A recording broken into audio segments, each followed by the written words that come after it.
An audio reviews Audio Meteorite Part 102, Red, White, and Royal Blue. Now, I've had a lot of thoughts and conversations about this one. Figured why not extend it to this series, because that's what the series is for. Also, I'm only talking about the book because there's a strike going on. If you want to talk about anything else in the comments, I'm not going to stop you, but there is a strike going on.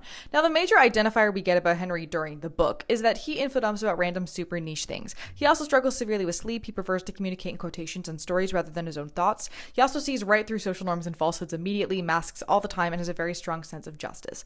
But what's intriguing to me about all of this is that there is some pretty solid research saying that from an outside perspective, traits of complex PTSD and autism look virtually identical. Part of that having to do with the fact that autism often comes with CPTSD, but that's a conversation for another day.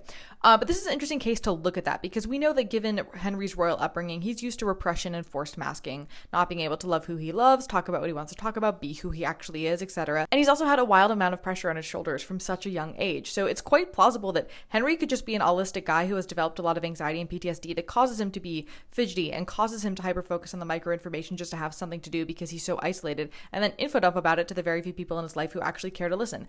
I genuinely don't know. There isn't any way to know, but I think it's a very interesting lens to look at this character with more nuance, and I would love to know what y'all think about it, so let me know in the comments.